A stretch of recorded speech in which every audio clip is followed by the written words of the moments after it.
नमस्कार, मैं दीपक शर्मा और मेरे इस YouTube मंच पर आपका स्वागत है। दोस्तों, इसमें कोई शक नहीं कि प्रधानमंत्री नरेंद्र मोदी आज की तारीख में सरकार में और पार्टी यानी संगठन में नंबर 1 पोजीशन पर है। पूरी तरह से आप कह सकते हैं कि एब्सोल्यूट मेजॉरिटी के आधार पर अल्टीमेट पावर। सवाल ये उठता है कि क्या मेन स्ट्रीम मीडिया, क्या देश की न्यायपालिका, देश का ताकतवर कॉरपोरेट, इन सब के बाद अब आरएसएस भी मोदी के आगे नतमस्तक है? क्या मोहन भागवत भी थोड़ा सा झुक गए मोदी के आगे? अब नरेंद्र मोदी के जो आलोचक हैं वो जब आडवाणी और मोदी के रिश्तों का जिक्र करते थे तो उनका ये कहना है कि 2014 के बाद आडवाणी की वही स्थिति मोदी ने बनाई जो कभी औरंगज़ेब ने शाहजहां को आगरा के किले में नज़रबंद करके बना दी थी। लेकिन अब आडवाणी की बात कुछ और है। आडवाणी की तुलना आरएसएस से नहीं कर सकते क्योंकि आरएसएस जो है वो बीजेपी का पेरेंट ऑर्गेनाइजेशन, गार्जियन है, माई बाप है, और इसीलिए आरएसएस और एक इंडिविजुअल यानी आडवाणी से हम तुलना नहीं कर सकते। लेकिन ये बात सही है कि आज की तारीख में आरएसएस मोदी के आगे अपनी चमक खोता जा रहा है। अब अगर पेरेंट ऑर्गेनाइजेशन ही बीजेपी यानी मोदी के आगे कमज़ोर है तो क्या अब मोदी के लिए कोई चेक एंड बैलेंस की व्यवस्था नहीं है, कोई रोक टोक नहीं है? और अगर रोक टोक नहीं है तो क्या आने वाले दिनों में मोदी और ज़्यादा बेलगाम हो जाएंगे? क्या हम उनको एक डेमोक्रेट डिक्टेटर के तौर पर देखेंगे? और अगर ऐसा है तो इससे इस मुल्क को, इस देश को क्या नुकसान है, क्या फ़ायदा है? हमारे और आपके मुस्तकबिल पर इसका क्या असर पड़ेगा? अब ये विषय दोस्तों बहुत ही सेंसिटिव है हमारे आपके लिए, लेकिन अहम बहुत है। और मैंने इस मुद्दे पर कई लोगों से बात करी, आरएसएस के लोगों से, बीजेपी के लोगों से, पत्रकारों से, गुजरात के पत्रकारों से, दिल्ली में बीजेपी कवर करने वाले जो वरिष्ठ पत्रकार हैं उनसे बात करी, सबसे बात करी, और खुद अपना एक्सपीरियंस 26-27 साल का। कुछ लोग या ज़्यादातर लोग कैमरे पर नहीं आए, लेकिन कुछ लोग ने हिम्मत करी, कैमरे पर आए। तो आज का वीडियो एक बहुत ही अहम मुद्दे पर गौर से देखिएगा। नरेंद्र मोदी जी अपने टर्फ को बड़े फियसली गार्ड करते हैं। उनको अपनी राजनीति चलाने के लिए किसी के सलाह की आवश्यकता नहीं। आज मोदी जो हैं किसी भी ऑर्गेनाइजेशन के मोहताज नहीं है। आज चाहे वो आरएसएस हो। हाँ, अब आरएसएस से भी कहीं ज़्यादा ताकतवर मोदी हो गए, खुद में हो गए। ये बात आज इसलिए उठी है, दरअसल अरुण शौरी एक जाने माने पत्रकार और अटल बिहारी वाजपेयी की सरकार में मंत्री, और आप ये कह सकते हैं कि मोदी के भी बहुत करीबी रहे, लेकिन आज मोदी के एक बड़े क्रिटिक हैं, आलोचक हैं। उनका ये मानना है, अरुण शौरी साहब का ये मानना है कि आज के दौर में मोदी इंस्ट्रक्शन देते हैं आरएसएस को, आरएसएस मोदी को इंस्ट्रक्ट नहीं करती। है कि आरएसएस अब बिल्कुल बीजेपी का एक इंस्ट्रूमेंट बन गया है। पहले आरएसएस और गवर्नमेंट में काफी फर्क रहता था। अब ये नहीं कि गवर्नमेंट आरएसएस का इंस्ट्रूमेंट है, आरएसएस गवर्नमेंट का इंस्ट्रूमेंट बन गया है, और इलेक्टोरल पर्पसेस के लिए और ऐसे इश्यूज उठाने के लिए। यहां दंगे करा दो, यहां एक स्टेटमेंट दिलवा दो, यहां एक इशू कर दो। अब दोस्तों एक बात यहाँ समझने वाली ये है कि मोदी का आइडियोलॉजी को लेकर, विचारधारा को लेकर आरएसएस से कोई मतभेद नहीं है। मोदी खुद आरएसएस के प्रचारक रहे और आरएसएस का जो एजेंडा है उस एजेंडे को मोदी खुद बढ़ा रहे, चाहे वो धारा 370 हो, चाहे वो CAA हो, चाहे वो NRC हो, चाहे वो यूनिफॉर्म सिविल कोड लाने की बात हो, इस एजेंडे को वो खुद बढ़ा रहे हैं। लेकिन हुआ क्या है, इतनी ताकत इस प्रचंड बहुमत के आधार पर मोदी के पास आ गई है, कॉरपोरेट की ताकत, मीडिया की ताकत, न्यायपालिका की ताकत, कि वो अब आरएसएस अपने पेरेंट ऑर्गेनाइजेशन को भी डिक्टेट करने लगे हैं, कमांड देने लगे हैं। और अगर आपको यकीन नहीं है तो ये तस्वीर देखिए। अब दोस्तों इस तस्वीर में, जो स्क्रीन पर आप तस्वीर देख रहे हैं, इससे कुछ पिक्चर क्लियर हो जाएगी आपकी। पहली तस्वीर मोहन भागवत की है, आरएसएस के जो चीफ हैं, सर संचालक हैं। नंबर 2 पे दत्तात्रेय होसबोले। और दत्तात्रेय जो हैं मोदी के बड़े करीबी बताए जाते हैं, और पिछले साल मार्च में दत्तात्रेय नंबर 2 यानी जनरल सेक्रेटरी हो गए आरएसएस के, नंबर 2 की पोजीशन पर आ गए, मोहन भागवत के ठीक नीचे। तीसरी तस्वीर कृष्ण गोपाल की। कृष्ण गोपाल बड़ी अहमियत रखते थे आरएसएस में, क्योंकि ये आरएसएस और बीजेपी के बीच में कोऑर्डिनेट करते थे। आप कह सकते हैं सरकार और संघ के बीच कोऑर्डिनेटर थे, इसलिए बड़े पावरफुल थे। अब लेकिन ऐसा कहा जाता है कि कृष्ण गोपाल के ऐसे कई फैसले थे जो मोदी जी को रास नहीं आए। अमित शाह से भी बहुत ज़्यादा नहीं बनती थी, और मोदी जी को ऐसा लग रहा था कि ये जो कृष्ण गोपाल जी हैं, ये कहीं ना कहीं हस्तक्षेप कर रहे हैं, दखल दे रहे हैं। तो पहले तो दत्तात्रेय जो मोदी के करीबी थे नंबर 2 हो गए, और उसके बाद नंबर 3 को हटा दिया गया जुलाई 2021 में, और उनकी जगह अरुण कुमार आ गए नंबर 3 पोजीशन पे, ज्वाइंट जनरल सेक्रेटरी आरएसएस के। और अब अरुण कुमार मोदी सरकार और मोहन भागवत के संघ के बीच कोऑर्डिनेटर है। तो यहाँ से आप उस ताकत को समझ सकते हैं। शायद ये स्थिति अटल बिहारी वाजपेयी की नहीं थी, ये स्थिति अडवाणी की नहीं थी कि वो डिक्टेट कर सके उस वक्त के सुदर्शन को, जो उस वक्त आरएसएस के चीफ थे। ये स्थिति नहीं हुई कभी भी, मोदी की ये स्थिति है। अब कृष्ण गोपाल इतने ताकतवर आरएसएस के पदाधिकारी, अगर मोदी को नहीं पसंद तो नहीं पसंद। इसी तरह से मनमोहन वैद्य हैं, वो भी मोदी जी को कहीं नहीं पसंद। जब वो गुजरात में थे, मनमोहन वैद्य भी काफ़ी ताकतवर पदाधिकारी माने जाते हैं, लेकिन उनको बहुत ज़्यादा आज की तारीख में उनके पास ताकत नहीं आरएसएस में। लेकिन ये जो आप देख रहे हैं आरएसएस के भीतर जो दखलंदाजी है, जो मोदी की बड़ी है 2019 से कहीं ज़्यादा, ऐसा नहीं है।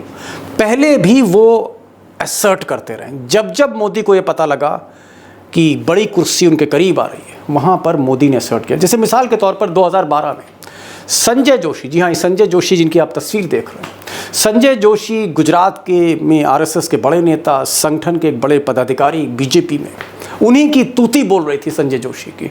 लेकिन कहीं ना कहीं केशु भाई पटेल के टाइम पे, शंकर सिंह वघेला के टाइम पर मोदी की उनसे दावत हो गई, और फिर मोदी ने तय किया कि या तो मैं रहूँगा या संजय जोशी। और नतीजा आपके सामने, संजय जोशी को मोदी के आगे झुकना पड़ा। मोदी नहीं बल्कि उनकी ताकत के आगे झुकना पड़ा, और वो बीजेपी एग्जीक्यूटिव से बाहर हो गए।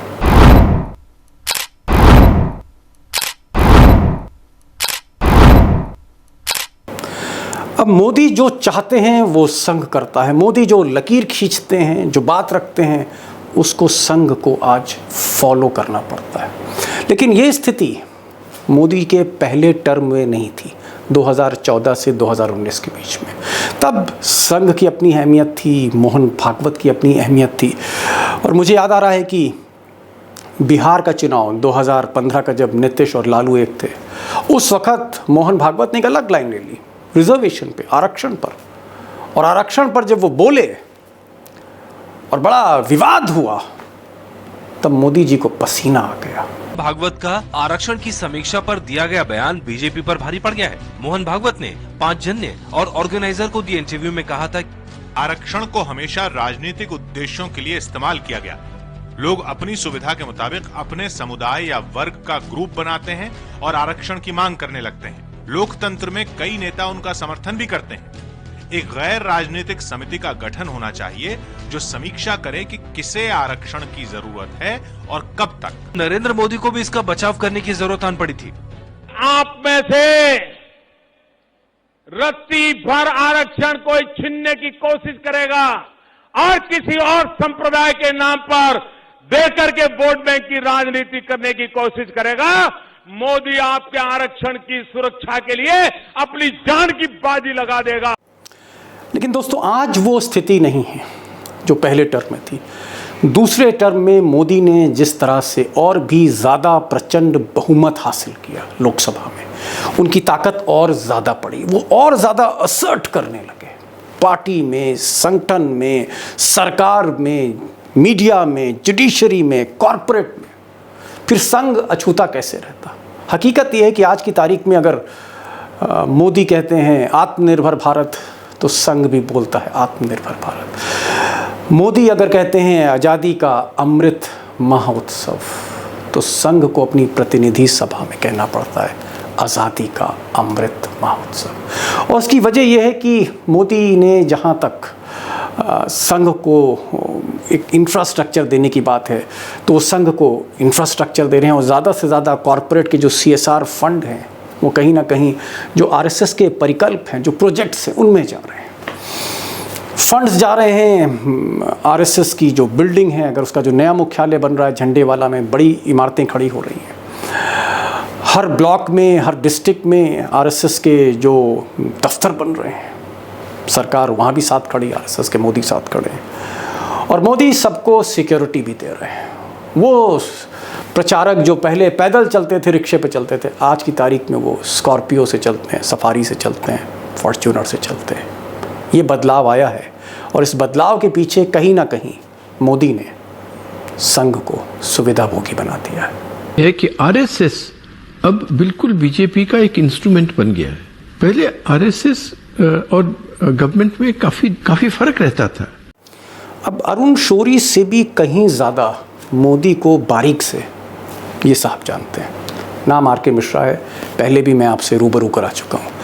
1971 में ये गुजरात में रिपोर्टर थे और फिर 70 के दशक में R.K. मिश्रा जो हैं वो टाइम्स ऑफ इंडिया जैसे अखबार के अहमदाबाद के ब्यूरो चीफ बने और उन्होंने मोदी को उठते हुए देखा है।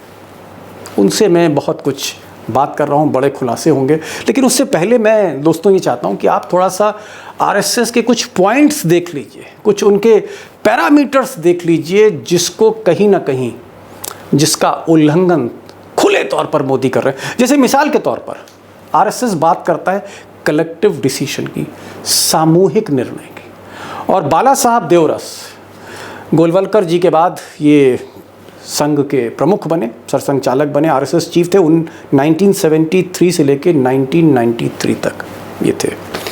और इन्होंने कहा कि नहीं, कुछ चीज़ें हमें करनी होंगी संघ को, और ये पैगाम था बीजेपी को कि सबसे पहले सामूहिक कलेक्टिव डिसीजन होगा। एक आदमी की नहीं चलेगी, सबकी चलेगी। जिस तरह से कम्युनिस्ट पार्टी में पोलित ब्यूरो फैसला करता है, इसी तरह से सामूहिक फैसले होंगे बीजेपी में, RSS में। देवरस ने इंटरनल डेमोक्रेसी की बात करी कि आंतरिक जनतंत्र होना चाहिए, ऐसा नहीं है कि कोई आदमी डिक्टेटर हो गया। तो इंटरनल डेमोक्रेसी बहुत ज़रूरी है कि सारे लोग, चाहे वो मुख्यमंत्री हैं या कैबिनेट मिनिस्टर हैं या कोई सरसंघ चालक है या उसके नीचे कोई कार्यकर्ता है, सब बराबर है। इसलिए इंटरनल डेमोक्रेसी बहुत ज़रूरी है। और एक चीज़ कही देवरस ने, उन्होंने कहा कि हमें नहीं भूलना है कि व्यक्ति पूजा नहीं होनी चाहिए। तो व्यक्ति पूजा का विरोध किया, कोई आदमी कल्ट नहीं होगा, ये बात कही। लेकिन अगर आप आज के परिप्रेक्ष्य में देखें तो ज़्यादातर फैसले मोदी खुद लेते हैं, यहाँ तक कि उनकी कैबिनेट को पता नहीं होता। कुछ फैसले तो ऐसे होते हैं, जैसे उन्होंने जब गुजरात में मुख्यमंत्री विजय रूपानी और उनकी कैबिनेट को हटाया, तो RSS छोड़िए, कैबिनेट छोड़िए, अमित शाह को भी नहीं मालूम था। अब बीजेपी में इंटरनल डेमोक्रेसी का क्या हाल है? मंत्री कितना बोल पाते हैं कैबिनेट मीटिंग में, या बीजेपी की जो पार्लियामेंट्री पार्टी की बैठकें होती हैं उसमें MP कितना बोल पाते हैं, MP को कितना पावर है बोलने का। मुझे लगता है कि वरुण गांधी जो बीजेपी के सांसद हैं, उन्होंने कई लेख लिखे हैं, कई ट्वीट्स करे हैं इस पर, और वो ट्वीट्स इशारा करते हैं कि बिल्कुल भी इंटरनल डेमोक्रेसी बीजेपी में नहीं है। और तो और मोदी जी जब प्रधानमंत्री बने तो उन्होंने लालकृष्ण आडवाणी, मुरली मनोहर जोशी और राजनाथ सिंह और खुद, ये 4 लोग थे, इनको लेकर एक मार्गदर्शक मंडल बनाया, मार्गदर्शक मंडल। और क्या ये कहा गया, ये बताया गया कि मार्गदर्शक मंडल एपेक्स बॉडी, सबसे शीर्ष पर, यानी फैसला जो है ये मार्गदर्शक मंडल ही करेगा। जो भी फैसले सरकार में लिए जाएंगे, पार्टी में लिए जाएंगे, किसी को मुख्यमंत्री चुनना है, किसी को कैबिनेट मिनिस्टर बनाना है, फॉरेन पॉलिसी का, मार्गदर्शक मंडल जो है वो मार्गदर्शन करेगा। उसमें कौन कौन थे? लालकृष्ण आडवाणी, उसमें मुरली मनोहर जोशी, 2 बड़े नेता, और मोदी जी खुद और राजनाथ सिंह। लेकिन पिछले 8 साल में एक भी मीटिंग मार्गदर्शक मंडल की नहीं हुई है। अब दोस्तों, अगर बड़े नेता हैं उनकी कोई हैसियत नहीं है पार्टी में, चाहे वो मुरली मनोहर जोशी हो या आडवाणी हो, अगर आरएसएस भी कहीं ना कहीं वो थोड़ा सा नरम पड़ गया है, कैबिनेट में राजनाथ सिंह हो या गडकरी हो, ये भी सवाल नहीं कर पाते, अगर ये स्थिति है तो क्या वाकई मोदी जो हैं वो बेलगाम हो रहे हैं और देश किस तरफ बढ़ रहा है? देश क्या एक डिक्टेटर की तरफ बढ़ रहा है? ये सारे सवाल मन में उठते हैं कि 2024 के बाद क्या होगा। इस सारे चीज़ों को लेकर मैंने बात करी आर.के. मिश्रा, जिनका मैं जिक्र कर रहा था, और मैं चाहूँगा कि आप इनको ज़रूर सुनिए। ग्राउंड ज़ीरो से, अहमदाबाद से सीधे मैंने इनसे आज बात करी स्ट्रीम यार्ड पर, और ये जो 40-45 साल से ये रिपोर्टिंग कर रहे हैं, आज भी रिपोर्टिंग कर रहे हैं इस उम्र में, और मोदी को बहुत करीब से जानते हैं, इनको ज़रूर सुनिए मोदी की पर्सनैलिटी को लेकर। मिश्रा जी, मेरा पहला सवाल जो आपसे है वो ये है कि क्या नरेंद्र मोदी डोमिनेटिंग कैरेक्टर के हैं? लोगों को उनके भीतर जो है एक तानाशाह दिखता है, डिक्टेटर दिखता है, और लोग ज़्यादातर डरते हैं उनसे, और ऐसा कहा गया है कि जिनके भी वो करीब आए सबको किनारे करते गए। 4 एग्जाम्पल हैं गुजरात में, जैसे आरएसएस के नेता संजय जोशी जो किनारे किए गए, बल्कि मोदी जी ने कहा इनको हटाया जाए। इसी तरह से केशु भाई पटेल, जिनके कभी बहुत करीब होते थे नरेंद्र मोदी जी, बाद में किनारे कर दिया। इसी तरह से प्रवीण तोगड़िया, आरएसएस और विश्व हिंदू परिषद के नेता, जिनको किनारे किया उन्होंने। और लाल कृष्ण आडवाणी, जिनके आप कह सकते हैं सानिध्य में वो बढ़े और उसके बाद मार्गदर्शक मंडल में डाल दिया। आप इन पिछले 40 सालों में नरेंद्र मोदी जी को कैसे देखते हैं? मैं उनको एक बहुत ही एस्टिट्यूट पॉलिटिकल प्लेयर की तरह से देखता हूँ। उनको जो भी जगह जिस मुकाम पे वो पहुंचे हैं आज, वो किसी ने उनको दान में नहीं दिया है। उनको वर्चुअली, जिसे कहते हैं कि he has had to claw his way up to make a political space for himself, और उनको इस जर्नी में बहुत सी चीजें जिसे कहें दाएं बाएं करनी पड़ी हैं, और फिर वो इस मुकाम पे आज पहुंचे हैं कि आज पार्टी बाद में आती है, मोदी पब्लिक परसेप्शन में पहले आते हैं। नाउ ये जो है, ये एक बहुत बड़ी जर्नी है, फ्रॉम नथिंग टू समथिंग, जहां आज इवन संघ परिवार के अंदर या उनकी खुद की अपेक्स बॉडी जो आरएसएस है, वो भी अगर एक तरीके से देखा जाए तो मोदी की पॉपुलैरिटी या परसेप्शंस जो है, नेशनल परसेप्शंस के सामने थोड़ा जिसे कहते हैं कि फीकी पड़ती है। आज आरएसएस भी झुक गया है मोदी के आगे, ये कहना क्या सही होगा? बिल्कुल सही होगा, क्योंकि उनने पब्लिक परसेप्शन को कंप्लीटली कैप्चर कर दिया है, और अगर वो जो चाहते हैं वो होता है। मिश्रा जी, क्योंकि समय कम है और मैं चाहूंगा कि हम केशु भाई पटेल पे आते हैं। केशु भाई पटेल को ऐसा कहा जाता है कि मोदी जी जब संगठन में थे तब केशु भाई पटेल को उन्होंने समर्थन दिया था, खासकर शंकर सिंह वघेला के खिलाफ मुखालिफ, और केशु भाई पटेल को प्रोजेक्ट किया, और उसके बाद उन्हीं केशु भाई पटेल के पर कतर के किनारे कर दिया और कुर्सी ले ली। ये बात कितनी इसमें सच है? देखिए, उस वक्त की जो पॉलिटिकल स्थिति खड़ी हुई थी, केशु भाई पटेल जब बने थे, केशु भाई पटेल को बैक करने वाले नरेंद्र मोदी थे, जिसने वर्क किया, जिसने काम किया, और बीजेपी पावर स्ट्रक्चर में 1995 में खुद की ताकत पे आया, और बीजेपी के पहले मुख्यमंत्री जो है केशु भाई पटेल बने। लेकिन थोड़े ही दिन में असंतोष पैदा हुआ। असंतोष पैदा होने के कई कारण थे, बट उसमें कहीं ना कहीं पॉलिटिकल प्ले नरेंद्र मोदी जी का भी था, और चलते आगे बढ़ते बढ़ते फिर रिबेलियन हो गया। रिबेलियन हुआ तो ये बाहर निकल गया, और उसके बाद की बहुत राजनीति हुई। पर अगर आप उसके संदर्भ में देखते चलेंगे तो आप पाएंगे कि धीरे धीरे धीरे धीरे सारे पुराने लीडर्स जो हैं साइडलाइन हो गए, मतलब सारे बैरियर हटा दिए उन्होंने। हाँ बिल्कुल। 2001 में फिर वो पावर स्ट्रक्चर में वो आ गए, और जब पावर स्ट्रक्चर में आए तो उन्होंने कंसोलिडेशन शुरू कर दिया अपने पावर स्ट्रक्चर में, और ये प्रोसेस आगे चलता रहा। 2002 के इलेक्शन में उनकी विक्ट्री जो हुई, जिस तरीके से हुई, वो उनको हेल्प करती रही और वो आगे बढ़ते ही चले गए और धीरे धीरे बाकी सब साइडलाइन होते चले गए। और आपको क्या लगता है कि क्योंकि आप गांधीनगर में ही रह रहे थे और गांधीनगर में ही आप एक पत्रकार के तौर पे स्थापित थे, बड़े पत्रकार के तौर पे, आपको क्या लगता है वो कौन सा मोड़ था जब मोदी जी ने समझा कि अब आडवाणी जी को भी किनारे करना है? देखिए, जब वो नेशनल परसेप्शंस पे एक जगह, एक मुकाम वो बना चुके थे, industrial Gujarat global investors summit से उनकी पकड़ बढ़ गई थी, नेशनल लेवल के ऊपर उनका इंडस्ट्रियल लॉबी के ऊपर भी पकड़ बढ़ गई थी। और वो ऐसा दौर था जब बीजेपी भी नेशनल लेवल पे फंड क्रंच फेस कर रही थी और उनको उस वक्त नरेंद्र मोदी जो हैं वो एक मैग्नेटिक कैरेक्टर से दिखाई दिए और वो वहां के, जब उनको लगा वो कि भाई, और पार्टी में भी उनकी पकड़ बढ़ती चली गई धीरे धीरे कॉर्पोरेट लॉबी के दम पे। हाँ बिल्कुल, there was a lobby which started supporting him, उनको बैक करने लगी और उनको लगा कि भाई देखिए, पॉलिटिकली तो अगर आपको आगे जाना है, राइज करना है, तो हर एक को स्ट्रॉन्ग लीडर दिखाई देता है, तो फिर लोग ग्रुप होने लगे। और 2014 में जब ये डिसीजन हुआ, उससे पहले 2010-11 में से ये सिनेरियो चेंज होना शुरू हुआ जब उन्होंने अपनी इमेज फ्रॉम अ हिंदू हृदय सम्राट टू अ डेवलपमेंटल मसाया का चेंज करना शुरू किया। और सद्भावना की आप बात कर रहे हैं, सद्भावना व्रत था जो उनका, जो फास्ट हुआ 2011-12 में शायद जी, वही वो टर्निंग पॉइंट था। वो टर्निंग पॉइंट था जो उन्होंने माइंड मेकअप किया।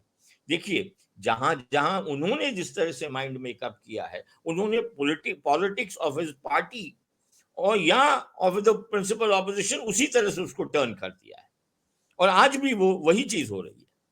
नहीं, ये तो चलिए समझ में आता है कि आडवाणी जी की उम्र बहुत ज्यादा। संजय जोशी जो एक डायनामिक आरएसएस लीडर थे और आरएसएस से वो बीजेपी ऑर्गेनाइजेशन में आए थे, गुजरात की कमान उनके हाथ में थी, संजय जोशी से झगड़ा क्यों हो गया नरेंद्र मोदी का? क्या संजय जोशी उनको आउटशैडो कर रहे थे मोदी को? देखिए, जिस पीरियड में यहाँ से नरेंद्र मोदी जी पोस्ट रिबेलियन के पीरियड में जो वो यहाँ गुजरात से थोड़ा बाहर रहे थे, उस पीरियड में संजय जोशी ने वो जगह यहाँ पर ले ली थी गुजरात में। हाँ जी, और एक बात आप हमेशा ध्यान रखिए कि नरेंद्र मोदी जी अपने टर्फ को बड़े फियसली गार्ड करते हैं और गुजरात उनका टर्फ है। वो तब भी करते थे, वो आज भी करते हैं। आज भी कतई कोई कोताही नहीं बरतते अपने टर्फ को गार्ड करने में। आज भी आप देख लीजिए कि किस तरीके के उनका कंसंट्रेशन है आने वाले इलेक्शन में अपने टर्फ पे। ये सिर्फ संजय जोशी की बात नहीं है, एक वक्त के को ट्रैवलर तोगड़िया भी थे, लेकिन पावर स्ट्रक्चर में फिर जब लगा कि भाई this is not serving purpose और फ्रिक्शन पैदा होने लगा दोनों में, तो तोगड़िया भी वो गए। कहने का मतलब ये है कि उनकी जर्नी एक उनका ध्येय सामने बिल्कुल क्लियर होता है कि भाई मुझे वहां जाना है, मेरी ये जर्नी है। क्योंकि ये जो मैं शो कर रहा था मिश्रा जी, मैं आरएसएस को लेकर शो कर रहा था और अभी अरुण शौरी साहब ने, जो एक बहुत ही जाने माने पत्रकार इस देश के रहे हैं और देश को गर्व है अरुण शौरी साहब पे, अरुण शौरी जी ने कहा कि आज हालात ये हो गए हैं कि आरएसएस जो एक पेरेंट ऑर्गेनाइजेशन है, जो माई बाप है भाजपा का, आज वो कहीं ना कहीं कैद है। मोहन भागवत कहीं ना कहीं कैद हैं एक तरह से, और एक प्रभाव ऐसा है कि जो कमांड है वो मोदी देते हैं और आरएसएस उसको मानता है। यानी आरएसएस से भी कहीं ज्यादा आज ताकतवर मोदी अपने आप में है। इससे कहां तक सहमत है अरुण शौरी जी की बात में, और इसमें अगर आप कोई वैल्यू एडिशन करना चाहें? देखिए, नरेंद्र मोदी का जो सबसे बड़ा कंट्रीब्यूशन है कि उन्होंने बीजेपी जैसी कार्डर बेस्ड पार्टी का डिसीजन मेकिंग पिरामिड उलट दिया है। Power now flows from the top, ऊपर से पावर नीचे जाती है। पहले नीचे से ऊपर जाती थी, यही परेशानी कांग्रेस की कही जाती थी। ठीक है, यही पॉलिटिकल जो कंट्रोल एंड कमांड पिरामिड उलट दिया गया। अब ये पिरामिड के उलट जाने से और पूरे पावर स्ट्रक्चर के उनके हाथ में आ जाने से it was just a matter of time कि बाकी सब चीजें भी विल फॉल इन लाइन। और अगर आप देखते हैं तो दैट हैज हैपेंड, वही हुआ है। आज पावर स्ट्रक्चर, भाई हर चीज तो पावर स्ट्रक्चर से ही चलती है ना। आज मोदी जो है किसी भी ऑर्गेनाइजेशन के मोहताज नहीं है। आज उनकी चाहे वो आरएसएस हो। हाँ, आप ये कहना चाह रहे हैं कि मोदी इतने ताकतवर हैं पॉलिटिकली और पैसे से भी, रुतबे से भी, हर चीज से, कि आज उनको आरएसएस की जरूरत नहीं है, आरएसएस को मोदी की जरूरत है। देखिए, उनको टोटली जरूरत नहीं है ये तो मैं नहीं कहूंगा, लेकिन मैं ये जरूर कहूंगा कि आरएसएस को मोदी की जरूरत है। अब दोस्तों, ताकत जब हद से ज्यादा हो, रसूख जब हद से ज्यादा हो, प्रचंड बहुमत हो, 2-2 बार की सरकार हो, विपक्ष बिखरा हुआ हो, तो वहाँ आर के मिश्रा की जो बातें कहीं ना कहीं सच साबित होती हैं। और फिर लगता है कि हर एजेंसी, हर संस्था समझौता कर रही है, झुकी जा रही है, वो चाहे मीडिया हो, न्यायपालिका हो, कॉरपोरेट हो, संघ हो। और संघ करे भी तो क्या करे, क्योंकि 2025 में संघ के 100 साल पूरे हो रहे हैं और संघ की मजबूरी है मोदी को जिताना 2024 के बाद। और लोग कह रहे हैं, ऐसा कह रहे हैं, इशारा कर रहे हैं कि संघ फिलहाल उसने दखल देना छोड़ दिया है। मोहन भागवत अब सुदर्शन नहीं हो सकते, जो कहीं ना कहीं फटकार देते थे, चाहे वो अडवाणी हो, चाहे अटल बिहारी वाजपेयी हो, चाहे वो प्रधानमंत्री हो, चाहे प्रधानमंत्री हो। अब ऐसी स्थिति नहीं। तो संघ ने भी कहीं ना कहीं, आरएसएस ने कंप्रोमाइज़ कर लिया है। और कंप्रोमाइज़ का हाल ये है, आलम ये है कि संघ चाहता है कि चलो भाई मोदी सरकार है, सुविधा मिल रही है, फंड्स आ रहे हैं, तो इंफ्रास्ट्रक्चर खड़ा कर लो। और आप खुद सुनिए, जो प्रतिनिधि सभा हुई है कुछ दिन पहले, क्या फैसला लिया गया। संघ विस्तार में जुट गया है। तो 2017 से 2021 तक इन 5 वर्षों में प्रतिवर्ष 1 लाख से 1.25 लाख युवा संघ से जुड़ने की इच्छा व्यक्त कर रहे हैं। जो डायरेक्ट शाखा के माध्यम से जोड़ते वो तो अलग है, ये संघ शाखा का संपर्क प्रत्यक्ष नहीं, लेकिन संघ से जुड़ना चाहते ऐसे लोगों की जो रिक्वेस्ट है 1 से 1.25 लाख प्रतिवर्ष आ रही है। अब दोस्तों, एक बिखरती हुई कांग्रेस, एक बिखरता हुआ विपक्ष, और उस बीच में मोदी का दिन ब दिन ताकतवर होना, तस्वीर कहीं ना कहीं 2024 की दिख रही है। अभी कोशिश तो हो रही है, जैसे आपने देखा कि नीतीश जो है वो एक नया पैतरा ले रहे हैं, उधर प्रशांत किशोर कुछ कर रहे हैं। ये एक सिनेरियो बन रहा है, लेकिन अभी बहुत, आप कह सकते हैं it's too early to comment कि आने वाले समय में क्या होगा। लेकिन हाँ, 2022 कैसे जाता है, 2023 क्या होता है, देश की आर्थिक स्थिति क्या होती है, जियोपॉलिटिकल सिचुएशन क्या दुनिया में रहती है, इस बहुत कुछ निर्भर करेगी। और ये जो दंगे फसाद हो रहे हैं, ये कितना भारत के जो इंटरनल फैब्रिक है उसको कितना डैमेज करते हैं, और लोग क्या सोचते हैं। उस अफीम के नशे से क्या एक जनरेशन बाहर निकल पाती है और कुछ सोचती है अपने भविष्य के बारे में। ये बहुत से सवाल हैं, मैं इस पर वीडियो बनाऊंगा। आज सिर्फ इसलिए था, आरएसएस इसलिए मैंने चर्चा करी क्योंकि जो पेरेंट ऑर्गेनाइजेशन है, जो चेक एंड बैलेंस कर सकता है कहीं ना कहीं, अगर वो भी थोड़ा सा पीछे हट रहा है और मोदी जी के आगे सारा का सारा, आप कह रहे हैं कि हिंदुस्तान की सारी संस्थाएं उनके इर्द गिर्द अगर नतमस्तक हैं, तो ये स्थिति क्या देश के लिए अच्छी है? सवाल ये था, इसीलिए आज का ये वीडियो बनाया था। अपने कमेंट्स जरूर लिखिएगा, और इस तरह के वीडियो अगर आप देखना चाहते हैं ज़रूर सजेस्ट करें। और हाँ, थोड़ा सा दम चाहिए, कलेजा चाहिए ऐसे वीडियोस बनाने के लिए, तो थोड़ा हौसला भी आपका चाहिए। इस वीडियो को ज़रूर शेयर करिएगा अगर आपको अच्छा लगता है। मैंने कोशिश करी है तथ्यपरक चीज़ें सामने रखने के लिए। कम समय में इतना कुछ दिखाना मुमकिन नहीं होता है, सारे फैक्ट्स रखना, लेकिन मैंने कोशिश करी है कि आपको एक तस्वीर दिखा सकूं कि आज की स्थिति में देश का जो पावर इक्वेशन है वो क्या है। तो ये आज का वीडियो था। इसको आप बेल आइकन अगर आपने क्लिक नहीं किया तो ज़रूर क्लिक करिए नोटिफिकेशंस के लिए, और सब्सक्राइब करिए, थोड़ा सब्सक्रिप्शन को बढ़ाइए और इस आवाज़ का साथ दीजिए। इस आवाज़ के साथ शामिल हुई, आप ही की आवाज़ है। और सच जानना, जैसे मैं पहला कहता रहा हूँ, आपका अधिकार है सच जानना, और मैं कोशिश करता हूँ सच को सामने लाने की। आज बस इतना ही। नमस्कार।